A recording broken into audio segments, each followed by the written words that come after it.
शांति।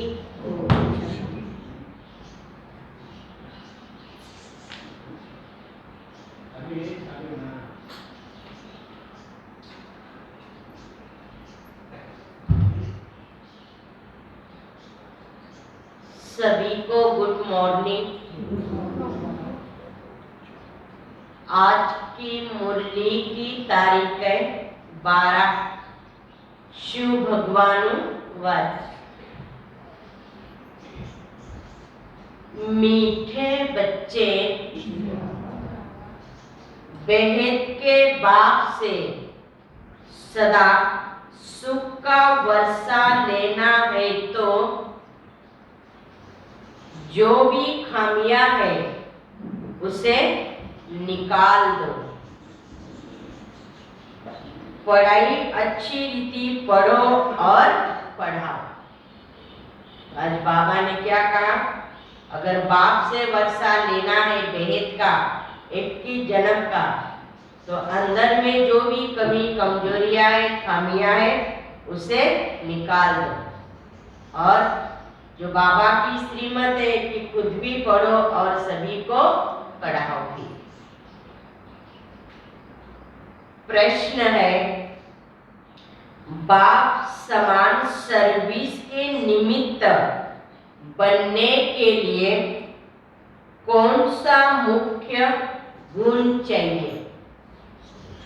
आज बाबा ने कहा जैसे बाप समान बनना है तो बाबा की सेवा में सदा तत्पर रहते हैं, तो बाप समान सेवा के लिए बनना है तो ऐसा कौन सा गुण है जो हम बाप के समान सेवा कर सकते हैं?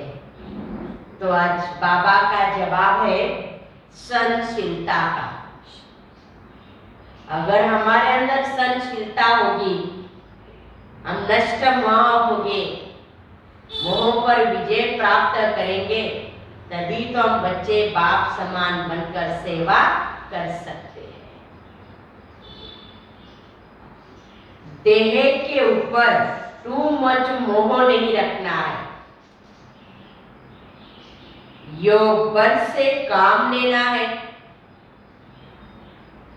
जब योग बल से सब बीमारियां खत्म होगी तब बाप समान सर्विस के निमित्त बन सकेंगे। दूसरा प्रश्न है, कौन सा महापाप होने से बुद्धि का ताला बंद हो जाता है? आज बाबा ने कहा कौन सा महापाप होने से बुद्धि का ताला बंद हो जाता है? तो बाबा का जवाब है, यदि बाप का बनकर बाप की निंदा कराते हैं, आज्ञाकारी वफादार बनने के बजाय किसी भी विकार के वशीभूत होकर डिसर्विस करते हैं, कालापन नहीं छोड़ते, तो इस महापाप से बुद्धि को ताला लग जाता है। आज का गीत है, कौन आए मेरे मन के द्वार। सवेरे सवेरे बाबा आता है ना मन के द्वार। ओम शांति। भगवान वाच, बच्चे जान चुके हैं कि निराकार जो पतित पावन ज्ञान का सागर है, वह बैठ आत्माओं को पढ़ाते हैं ना। शास्त्र आदि पढ़ना यह सब भक्ति मार्ग है। जैसे कल भी बाबा ने कहा, मैं शास्त्र आदि नहीं पढ़ाता हूँ, मुझे तो आकर ये ज्ञान सुनाना पड़ता है। ये शास्त्र तो सारे जो महात्मा जी है वो सब सुनाते रहते हैं। सती त्रेता में कोई पढ़ते नहीं है ना। द्वापार से लेकर मनुष्य यह पढ़ते रहते हैं। मनुष्य ने ही तो शास्त्र आदि भी बनाए हैं, भगवान ने नहीं बनाए हैं। न कोई व्यास भगवान है। व्यास तो कौन था? मनुष्य था। और इसलिए बाबा ने कहे शास्त्र आदि भी सब मनुष्य मात्र ने ही तो बनाए हैं। निराकार परमपिता परमात्मा को सभी याद करते हैं। भूल सिर्फ यही है कि जो गीता का भगवान श्री कृष्ण को समझ लिया है, यही सबसे बड़ी भूल कर दी है। बाबा समझाते हैं ना, ज्ञान का सागर मैं हूं, न कि श्री कृष्ण। इस बेहद दुनिया की श्री जागरूकी आदि से अंत तक बाप ही जानता है कि कैसे आत्माएं आती है और कैसे पाठ बजाती है। और बाबा जाकर ये सारी सृष्टि का राज भी समझाते हैं। मूल वतन, सूक्ष्म वतन और यह है स्थूल वतन। यह चक्र भी कैसा फिरता रहता है ना। यह नॉलेज सिवाय मुझे निराकार बीजरूप ज्ञान के सागर और कोई सुना नहीं सकता। फिर जब भक्ति मार्ग शुरू होता है तो भगत ही भाई ये शास्त्र आदि भी बनाते हैं। ये शास्त्र तो फिर भी बनेंगे ना, ऐसे नहीं कि ये बंद हो जाएंगे। जो बना था बाबा ने कहा वो फिर से बनेगा। फिर भारत का असल आदि सनातन देवी देवता धर्म है। सतयुग में आदि में देवी देवताओं का ही राज्य था। भारतवासी अपने धर्म को भूल गए हैं। जो पावन थे वो अब पतित बन गए हैं। इसलिए भगवान कहते मैं आकर तुमको पतित मनुष्य से पावन देवता बनाता हूँ। तुम भी जानते हो ना, देवता बनने के लिए हम यह पढ़ाई पढ़ रहे हैं।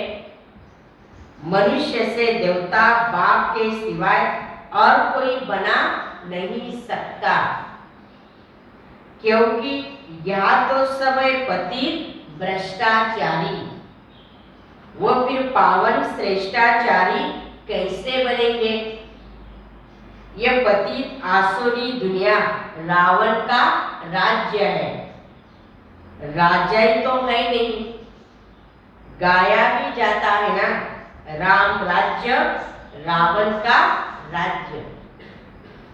भगवान आकर राम राज्य की स्थापना करते हैं ना।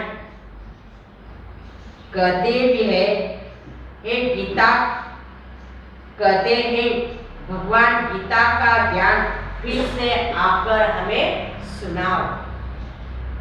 कृष्ण तो नहीं सुनाएगा ना। अब तुम बच्चे भी समझते हो, हमको कोई मनुष्य नहीं पढ़ाते हैं, स्वयं निराकार बाप हमें यह पढ़ाई पढ़ाते हैं। मनुष्य की आत्माएं सब पढ़ती है ना। पढ़ाने वाला निराकार भगवान है। क्या बनाते हैं? मनुष्य से देवता। बाबा ने कहा बच्चे मैं पढ़ाई तो पढ़ाता हूँ, लेकिन पढ़ाई से तुम क्या बनने वाले हो ये भी तो मैं आकर तुम्हें समझाता। इसलिए बाबा ने कहा मैं मनुष्य से देवता बनाता हूँ। यह तुम्हारी एम ऑब्जेक्ट है ना। स्कूल में एम ऑब्जेक्ट के सिवाय और कोई क्या पढ़ सकेंगे। तुम बच्चों के बुद्धि में है हम फिर से मनुष्य से देवता बनने आए हैं। पढ़ाने वालों को भी पूरा जानना चाहिए। उसका नाम क्या है, गुण क्या है, कर्तव्य क्या है। शारीरिक नाम तो नहीं है ना इसका, शिव बाबा का। और तो पढ़ाने वाली तो हम सभी। शारीरिक नाम तो है नहीं, और पढ़ाने वाली होती है आत्माएं, जो अपने अपने शरीर द्वारा भी तो पढ़ाती है ना। हर एक को अपना शरीर है। ये एक ही परम पिता परमात्मा है जो कहते मुझे अपना शरीर नहीं है, मैं इनका आधार लेता हूँ। इनकी आत्मा भी पढ़ती है, जो पहले नंबर में देवता बनती है। जैसे न्यू म्यान था वही पुराना हो गया ना। कृष्ण था सबसे पहले न्यू मैन, फिर 84 जन्म के बाद आकर वो ब्रह्मा बना। फिर सतयुग में क्या था, श्री कृष्ण था बाबा ने कहा। फिर लास्ट में 84 जन्म लिए तो बाबा ने कहा ये ब्रह्मा बना। फिर यह अपने जन्मों को भी नहीं जानते, इसलिए मैं बैठ आकर समझाता हूँ। पहले जन्म में ये श्री कृष्ण था, फिर पुनर्जन्म लेते लेते पतित बन गए। अब फिर मैं इनको ब्रह्मा बनकर सो श्री कृष्ण बनाता हूं। झाड़ में भी देखो क्लियर लिखा हुआ है ना, नीचे तपस्या कर रहे ब्राह्मण रूप में, ऊपर में वही ब्रह्मा फिर पति दुनिया में खड़ा है और यह संगम पर तपस्या कर रहे हैं राजाई प्राप्त करने के लिए। तुम भी देवता थे, फिर पुनर्जन्म लेते लेते पतित शूद्र बने हो, अब भी तुम पावन भी बनते हो। जानते भी हो ना, पतित पावन परमपिता परमात्मा द्वारा हम पावन बन रहे हैं। बाबा उपाय भी बताते हैं कि मुझे याद करो, मुझे याद करने से तुम पावन बनेंगे। आत्मा और शरीर दोनों ही पावन। तो सिर्फ यह सतयुग में बाबा ने कहा, कलयुग में तो नहीं हो सकता। या तो सबका शरीर या शरीर सबको पतित मिलता है। सबसे खराब भ्रष्टाचार है काम विकार।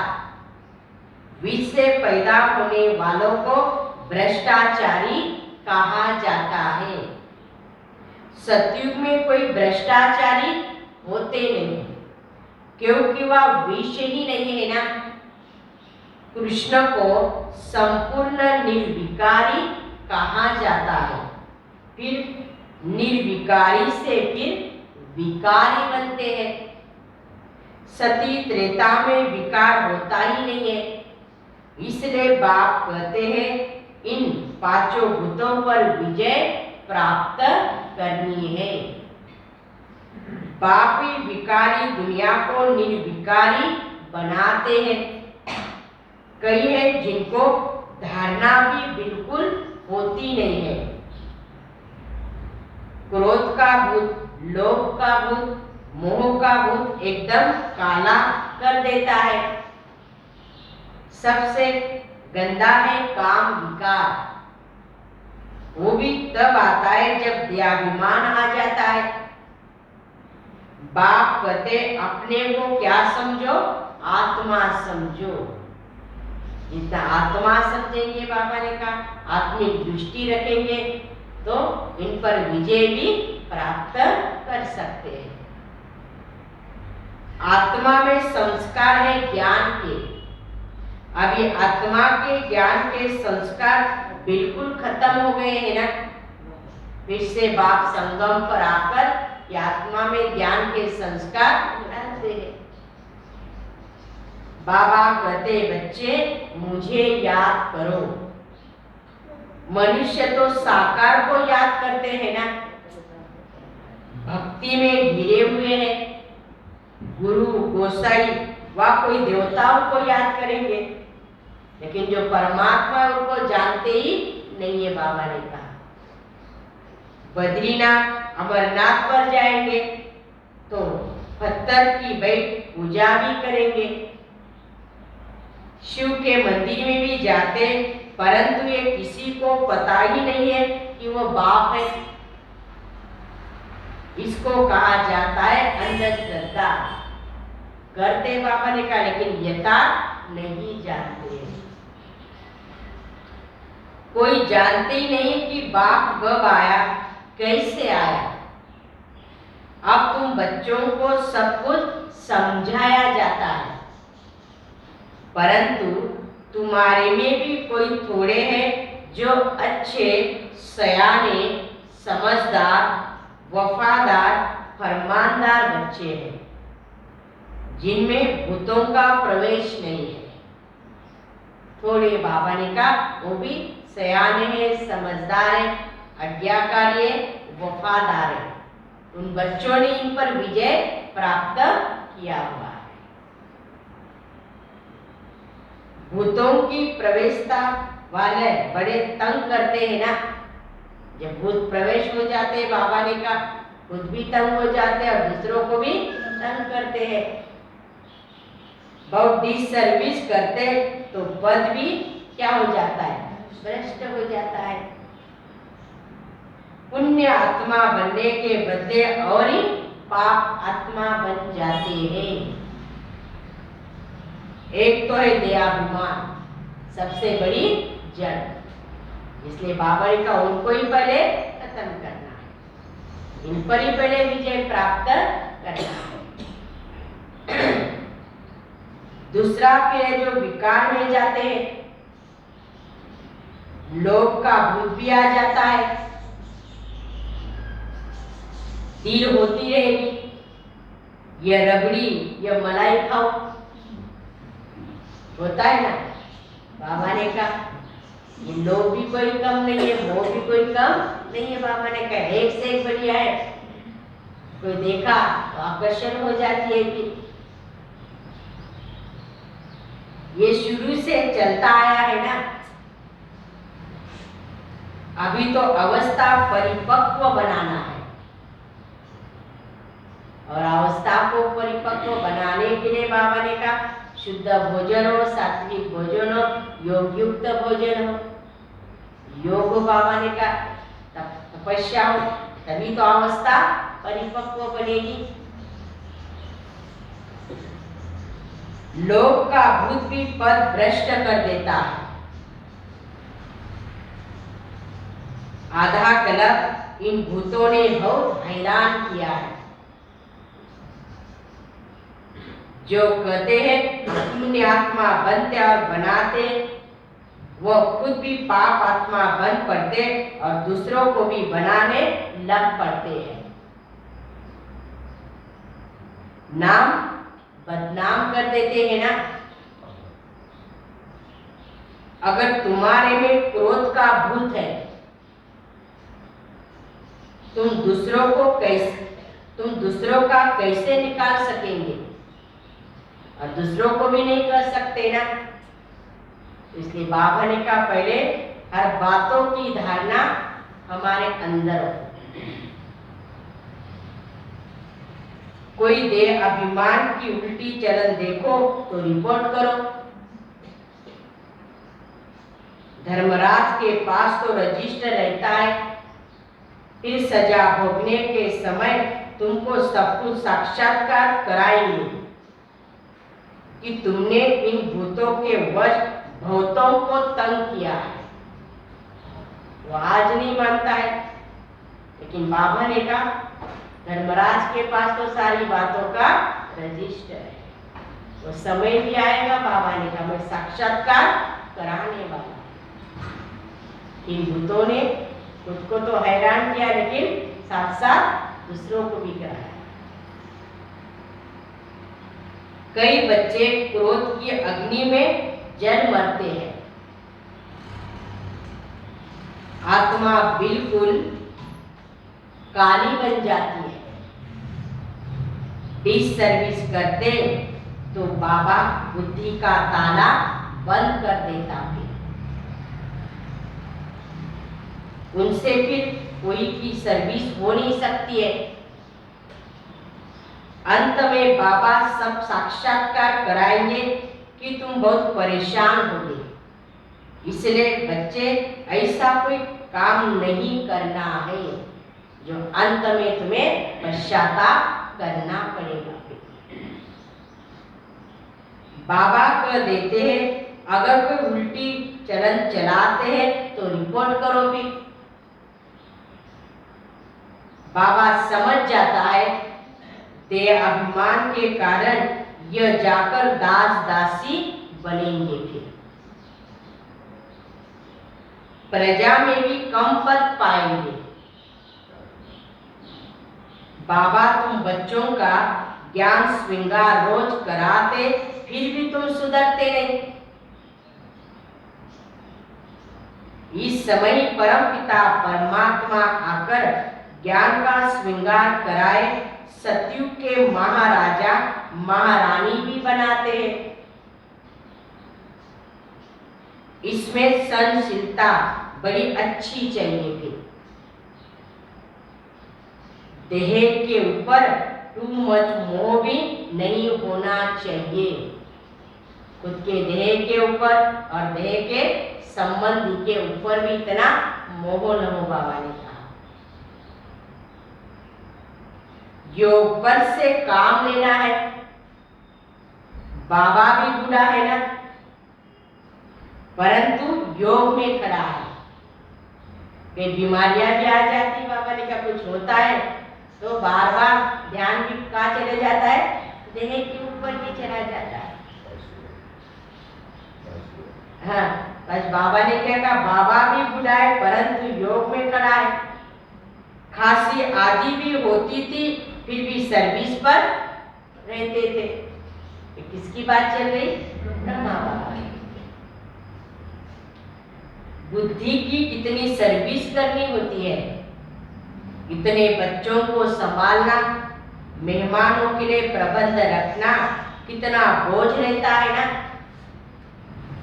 ख्याल भी चलती है, अगर कोई बच्चे भी बदचलन होगी तो नाम भी बदनाम कराएंगे, कहेंगे ये ऐसे ब्रह्मा कुमार कुमारी होते हैं क्या, तो नाम ब्रह्मा का हुआ ना। इसलिए गाया जाता है सद्गुरु का निंदक और न पार। यह सद्गुरु के लिए है। इन कलियुगी गुरुओं ने फिर अपने लिए बता दिया है और इसलिए मनुष्य उनसे डराते कि का गुरुजी श्राप न देवे थे। यहाँ वो कोई बात ही नहीं है ना, अपनी चरण से अपने ऊपर बद दुआ करते हैं। बच्चों को अपने भविष्य का ख्याल करना चाहिए। बाबा ने कहा तुम जो करेंगे तुम्हें मिलने वाला, इसमें मैं तो कोई तुम्हें श्राप नहीं देता, लेकिन गुरुओं ने तो सारी उल्टी बातें बता दी है। बच्चों को अपने भविष्य का ख्याल रखना चाहिए। अब पुरुषार्थ नहीं किया तो कलप कलप यही हाल होगा।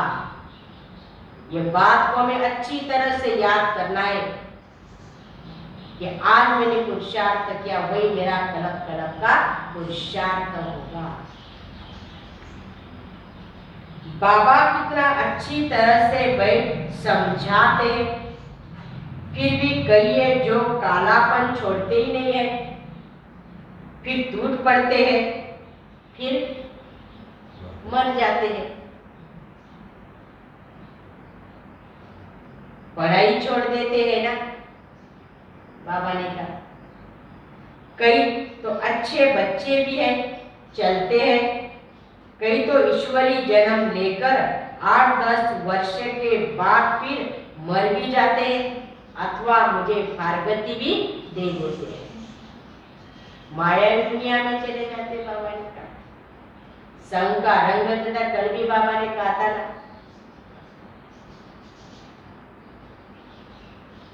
लौकिक बाप भी सब कुछ बच्चों को देख तो खुश होता है, फिर भी नंबरवार तो है ना।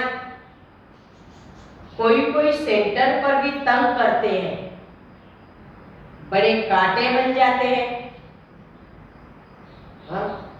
घर के बनकर भी निंदा भी कराते हैं ना, तो महान पाप आत्मा बन जाते हैं।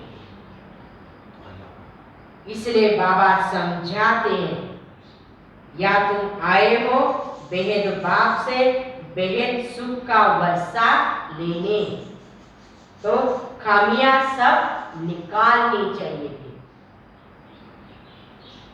स्कूल में पास होने वाले स्टूडेंट शर्त रखते हैं कि हम 80 मार्क्स से पास हो गए, 90 मार्क्स से पास हो गए। फिर जब पास होते तो उन्हें कितनी खुशी होती है, एक दो में तार भेजते रहते हैं। और यह है तुम्हारी बेहद की पढ़ाई, और इसलिए बाबा ने कहा तुम्हें भी तो इस पढ़ाई पर पूरा अटेंशन देना चाहिए और यही लक्ष्य रखना चाहिए, हम इस पढ़ाई से पास विद ऑनर बनेंगे। हम नहीं बनेंगे तो कौन बनेंगे? तो खुशी भी होगी। बाबा ने कहा, बाप को भी आज बाबा ने कहा ना, मुझे भी ऐसी बच्चों को देखकर खुशी होती है जो दिन रात बाबा की सेवा में और पढ़ाई में रहते जो बाबा ने सपूत बच्चा बताएंगे। यह बेहद की पढ़ाई है ना, सूर्यवंशी बनेंगे व चंद्रवंशी, वो भी तो मालूम पड़ जाता है।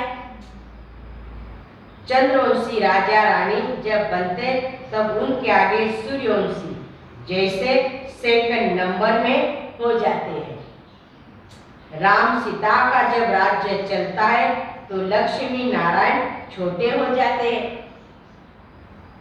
सूर्यवंशी नाम ही क्या हो जाता है, खत्म हो जाता है। फिर चंद्रवंशी चलता है। ये नॉलेज बड़ी रमणीक है ना, धारणा अच्छी उनकी होगी, क्योंकि बाबा सभी को जैसा ही समझाते रहते हैं, पढ़ाई भी एक जैसी, लेकिन बाबा ने कहा अच्छी धारणा किसकी होगी, जो श्रीमत पर चलेंगे वही ऊंचा पद पाएंगे। शिव बाबा का भक्ति मार्ग में भी पाठ है और ज्ञान मार्ग में भी है। शंकर का काम है सिर्फ विनाश का, उनका वर्णन क्या करेंगे। शिव बाबा का और ब्रह्मा बाबा का तो बहुत वर्णन है ना। 84 के चक्र में सबसे नंबर 1 पाठ किसका है, बाबा का है। उन्होंने फिर शिव शंकर को मिला दिया है ना। शिव बाबा का सबसे बड़ा पाठ है। सभी बच्चों को सुखी करना कितनी मेहनत का काम है, और इसलिए बाबा ने कहा मुझे भी सबसे बड़ा पाठ बजाना पड़ता है। सारी विश्व की आत्मा को मैं इतना सुखी बनाता हूँ, रास्ता भी बताता हूँ। कितना मेहनत का काम है। फिर आराम करते हैं। इनका मना ब्रह्मा का भी 84 जन्मों का पाठ है। इस्लामी बौद्धी आदि तो सब बाद में आते हैं ना, वो कोई ऑलराउंड पाठ नहीं बजाते हैं। जो संगम पर ब्राह्मण बनते हैं, बाबा ने कहा वही ये ऑलराउंड पाठधारी है। ऑलराउंड पाठ वालों को कितना सुख मिलता है। हम ही स्वर्ग के मालिक बन जाते हैं, भारत स्वर्ग कहलाते हैं। कितनी खुशी होती है ना।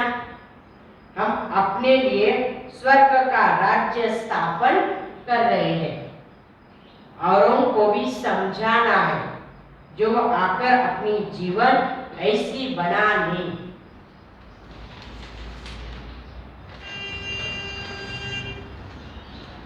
तुम आए हो परमपिता परमात्मा से स्वर्ग का वर्षा लेने।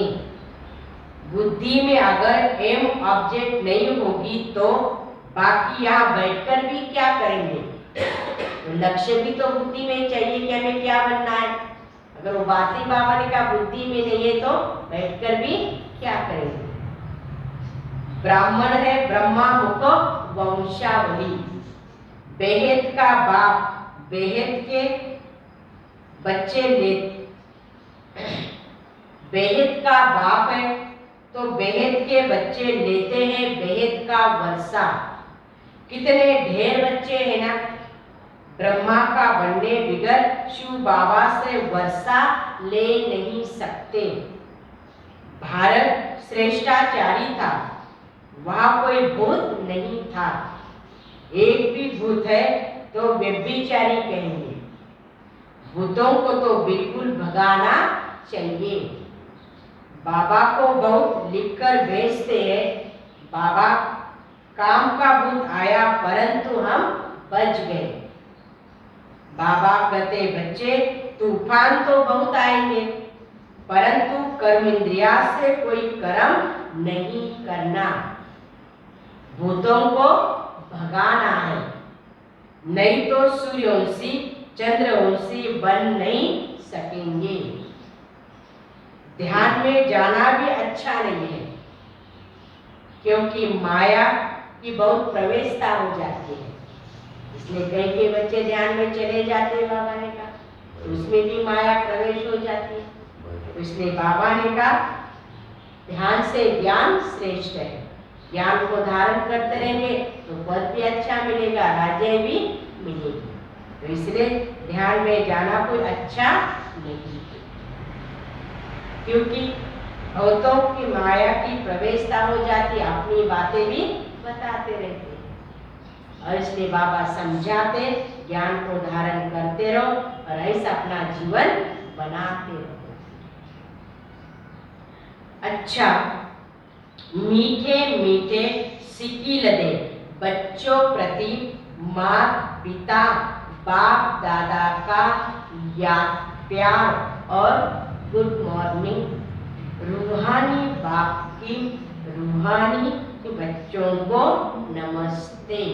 हम रूहानी बच्चों की रूहानी बाप दादा को प्यार और नमस्ते नमस्ते नमस्ते। ओम शांति ओम शांति ओम शांति। शुक्रिया बाबा, थैंक्स बाबा।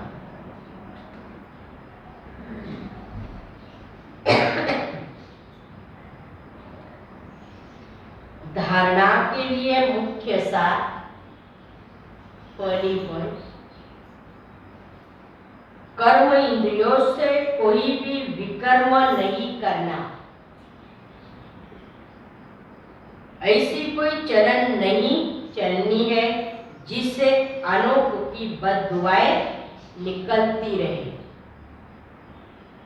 अपने भविष्य का ख्याल रख पुण्य कर्म करने हैं। दूसरी पॉइंट, अंदर जो भी कालापन है, देह अभिमान के कारण भूतों की प्रवेशता है, उन्हें निकाल देना है। ज्ञान से अपना श्रृंगार कर सपूत बच्चा बनना है। आज का वरदान, बिजी रहने से सच पुरुषार्थ द्वारा निरंतर योगी निरंतर सेवाधारी भव। ब्राह्मण जन्म है ही सदा सेवा के लिए।